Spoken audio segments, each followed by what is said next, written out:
Hello Warmatics, it is me Omega from OmegaDuck, here with the God of War 3 Remastered game review. Now for those who aren't familiar with the God of War series, where have you been? It's literally one of the best games.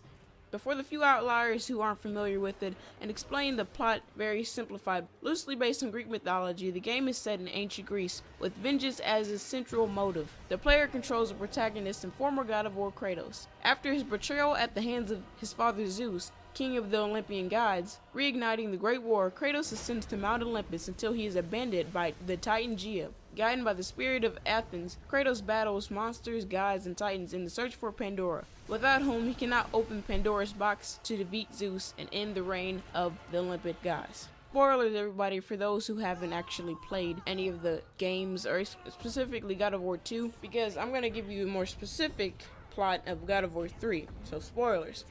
Continuing immediately from God of War 2, Kratos, Gaia, and the other Titans ascend from Mount Olympus to destroy the Olympian gods. Poseidon launches a counter-assault against the Titans but is killed by Kratos and Gaia. His death causes the ocean to flood the world. Reaching the peak of Mount Olympus, they try to attack Zeus, but he drives them back and knocks him off the cliff. Gaia clings to the mountainside and refuses to save Kratos, calling him nothing more than a pawn for the Titans' revenge. Messed up, right? I know. Now I'm going to go into the more technical aspects like gameplay, combat. For gameplay, I have to say, specifically the pacing of God of War, it could use work. Sequences, cutscenes, they can seem like fillers. It strings battles, puzzles, and traversals into a chain of enjoyment. Chain of enjoyment. I never imagined I'd say something like that. Chain of enjoyment. That could be misconstrued in all kinds of different ways. Moving on.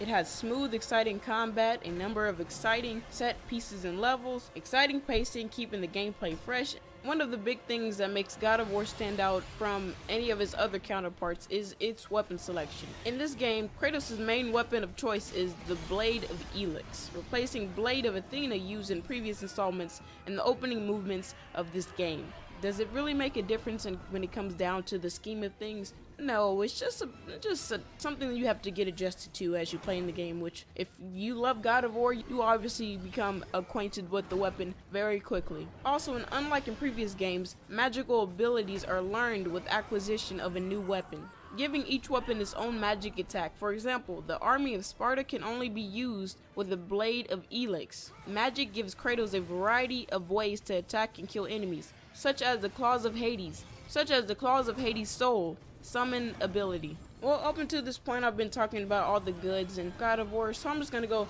dive right into the bad things I just hate. Hate is a strong word. What did my preschool tell me to say? I strongly dislike hate. It's things that I hate about this game.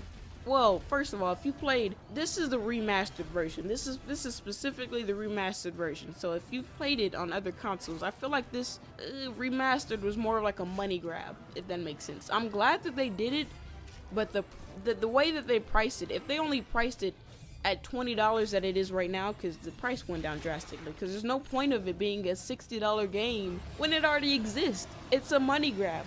Now, if they priced it better, I would not have been pissed off at it at all. Like, it's a good game. It should be worth it. But the game already exists. The content already exists. So why make it a $60 game? I don't get that. But that happens to be like the only thing that I really just didn't sit right with me, how the game creators could actually do that. But with that being said, this is going to be the end of this review. Hope you tune in tomorrow for our next video, and especially on Mondays for our game reviews.